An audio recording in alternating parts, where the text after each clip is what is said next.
Gerakan Advokat Nusantara atau Perekat Nusantara adalah organisasi advokat yang didirikan bersama sejumlah pengacara dan merupakan wadah perjuangan bagi para advokat untuk berkontribusi dalam menjaga keutuhan negara kesatuan Republik Indonesia. Selain itu, Perekat Nusantara juga ingin menegakkan eksistensi advokat di Indonesia, terutama sebagai penegak hukum yang kritis dalam pembangunan hukum nasional untuk memperkuat negara hukum Indonesia. Hal itu yang juga menjadi prinsip dasar dari Pergerakan Advokat Nusantara. Perekat Nusantara hanya menghimpun diri dalam wadah pergerakan advokat karena mempunyai persamaan visi, persamaan kehendak, persamaan pemahaman, dan persamaan cita-cita untuk memunculkan advokat yang berkarakter, peduli terhadap penegakan hukum dan pembangunan hukum dan juga pembentukan hukum itu sendiri.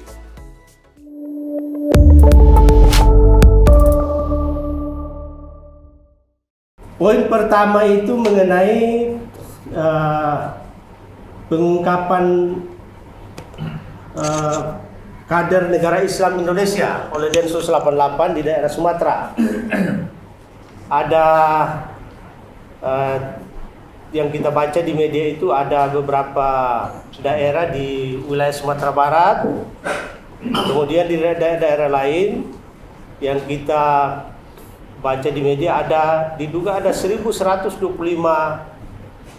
kader negara Islam Indonesia yang tersebar di sekitar Sumatera. Bahkan menurut BNPT itu sudah menyebar di 34 provinsi, dan ini jelas-jelas merupakan ancaman bagi NKRI.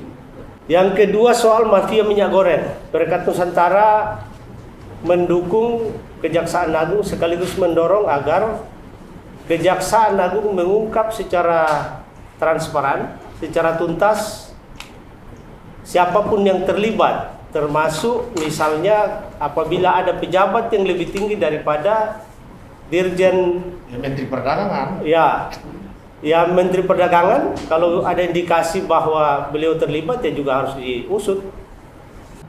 Kemudian isu yang ketiga mengenai rancangan undang-undang perampasan aset kejahatan korupsi. Perekat Nusantara menyesalkan tidak dimasukkannya rancangan undang-undang perampasan aset korupsi oleh Badan Legislasi DPR. Sikap ini bisa dipandang bahwa DPR tidak punya kepekaan dalam hal pemberantasan korupsi, bahkan bisa diduga jangan-jangan DPR sudah ditunggangi oleh kekuatan atau orang-orang yang berpotensi melakukan tindak pidana korupsi. Hal ini bisa menggagalkan tujuan negara untuk mewujudkan tujuan kita bernegara, yaitu mewujudkan kesejahteraan rakyat dan keadilan sosial. Isu yang keempat, Perekat Nusantara prihatin dengan kejadian yang terjadi di Kupang, Nusa Tenggara Timur, yaitu penganiayaan terhadap salah seorang rekan kita, jurnalis yang melakukan tugas jurnalistik, kemudian dianiaya di depan salah satu, kalau tidak salah, perusahaan daerah ya, UMD Provinsi NTT. Dan yang kita sesalkan bahwa sudah hampir 3 hari ya sejak kejadian, tetapi pelaku yang seharusnya dengan gampang bisa diidentifikasi ternyata sampai saat ini tidak bisa ditangkap oleh kepolisian. Hal ini patut menjadi keprihatinan kita bersama, karena kalau wartawan sebagai salah satu pilar demokrasi terancam keamanannya, negara tidak bisa menjamin keamanannya, maka ya kita pun juga sebagai termasuk kita advokat juga bisa mengalami tindakan-tindakan serupa. Oleh karena itu kita mendorong kepolisian, kalau perlu Barreskrim Polri mesti memberikan perhatian terhadap masalah penganiayaan wartawan ini sehingga bisa dituntaskan. Nah, poin yang kelima, tadi kita juga mendiskusikan soal kebijakan penuntutan oleh Kejaksaan Agung. Kita mendorong Kejaksaan Agung agar sebagai penuntut tertinggi agar betul-betul bisa menjalankan fungsi penuntutan secara terkoordinasi. Jangan misalnya dalam isu yang sama, dalam tindak pidana yang sama, tetapi penuntutannya tidak sama. Ini biasa terjadi dalam hal tindak pidana korupsi, dan terakhir kita melihat dalam perkara tindak pidana terorisme, kita prihatin karena terorisme yang merupakan kejahatan luar biasa ternyata dituntut dengan tuntutan yang ringan. Sementara tindak pidana yang kita tidak menyatakan bahwa tindak pidana penistaan agama itu tidak berbahaya, tetapi kelihatan Kejaksaan Agung ini tidak peka karena mestinya terorisme itu lebih berbahaya dibanding misalnya tindak pidana penistaan agama, tetapi justru penista agama dituntut secara maksimal, sementara pelaku tindak pidana terorisme dituntut dengan tuntutan yang ringan. Itu poin-poin. Nah, mungkin ada yang perlu ditambahkan dari Pak Petrus, dari yang lain-lain, silakan. Bapak Ibu anggota Perekat Nusantara, terima kasih kepada rekan-rekan media yang sudah menyempatkan hadir berbuka puasa bersama, dari kita, oleh kita, dan untuk kita. Kita berkontribusi masing-masing, jadi acara ini adalah acara kita semua. Terima kasih atas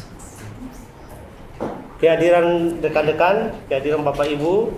Semoga pertemuan ini bisa berlanjut pada kesempatan yang lain. Perekat Nusantara punya konsep berpikir dan untuk diaplikasikan bahwa hukum sebagai panglima tidak hanya slogan politik. Kita ingin itu diaplikasikan dalam berbagai fungsi publik untuk bisa dapat merealisasikan kehidupan yang diinginkan oleh seluruh masyarakat tanpa mengenal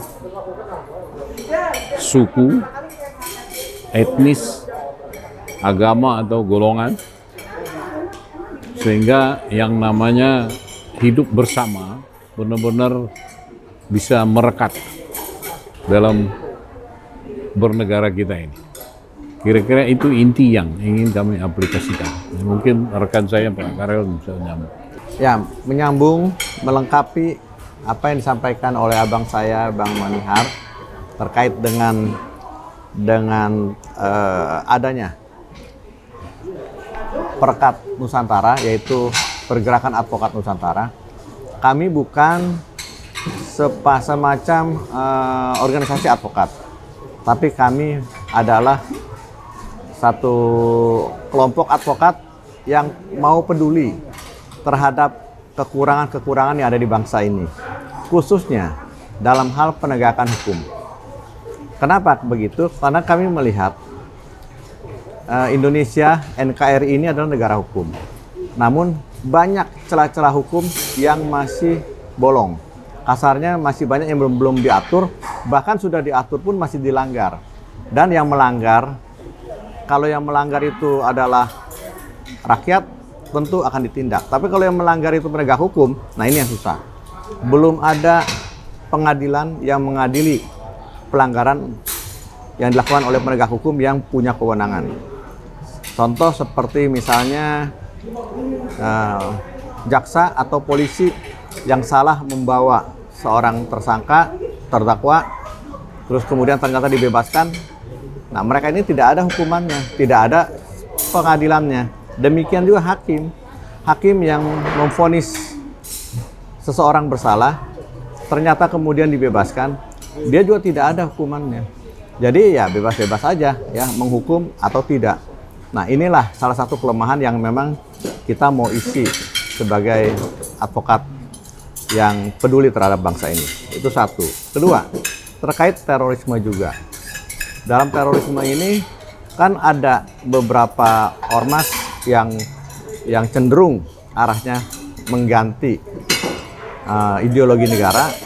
Contoh seperti HTI, FPI, dan dalam proses dia berorganisasi juga melakukan tindakan-tindakan yang semacam teror, sweeping, terus kemudian memberikan agitasi politik yang membahayakan ideologi negara. Nah, ini organisasinya memang sudah dibubarkan, tapi orang-orangnya itu masih ada. Dan orang-orangnya ini pun masih, kalau pada satu kesempatan mereka membawa panji-panjinya. Mereka hanya bilang secara legal dia sudah tidak legal, tapi secara ormas mereka masih eksis. Nah, dalam hal ini kita melihat ini sangat berbahaya kalau dibiarkan. Kalau mau tindaklah sampai ke akarnya, supaya tidak lagi tumbuh-tumbuh bibit-bibit terorisme. Itu yang juga akan kita sikapi di dalam kelompok ini. Nah, kemudian terkait juga nih dengan isu-isu yang lain, seperti misalnya kita kan mau ada pilpres nih, pileg dan pilpres digabung jadi satu seperti dulu, kemudian ada pilkada. Nah, ini juga harusnya juga lebih sempurna. Dulu pileg dengan pilpres dijadikan satu, berapa banyak korban yang jatuh dari penyelenggara pemilu. Nah, itu juga perlu ya. Nah, kami sudah melakukan pengkajian, itu lebih baik adalah pileg dahulu baru pilex. Nah, jadi pileg itu adalah memilih anggota DPRD, DPR RI, DPD RI. Nah, kemudian pilex-nya memilih kepala negara, kepala daerah, gubernur, dan wali kota, bupati. Nah, itu pemisahan yang tepat, bukan pileg bergabung sama pilpres baru pilkada. Nah, ini akan menimbulkan lagi masalah.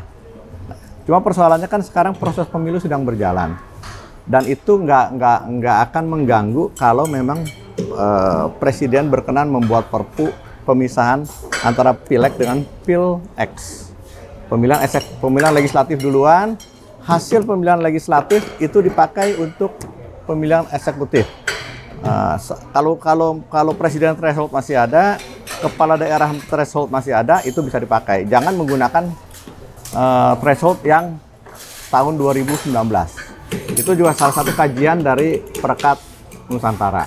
Dan banyak lagi, beberapa lagi yang kita lakukan kajian, diantaranya mungkin kita mengkritisi juga aparat penegak hukum yang dalam penegakan hukumnya pilih kasih atau tumpul ke bawah, tumpul ke atas, tajam ke bawah. Nah, itu pun juga masih ada beberapa. Bahkan juga ada kasus-kasus yang berkaitan dengan ekonomi, yang kasarnya tanda kutip ada duitnya, itu jauh lebih cepat dikejar. Sementara kasus-kasus yang dianggap membahayakan masyarakat seperti begal di tengah jalan, ya, keamanan, keselamatan masyarakat tidak terjamin, itu cenderung ada pembiaran. Sudah ada korban, baru ditindak. Padahal cikal bakal itu kan selalu ada. Makanya kami juga berharap polisi harus 24 jam terus-menerus monitor, keliling, patroli di daerah-daerah yang rawan. Saya kira itu ya, sebagian yang saya sudah sampaikan, ada lagi yang lain, tapi nanti kita sedang kaji. Itu yang bisa saya sampaikan.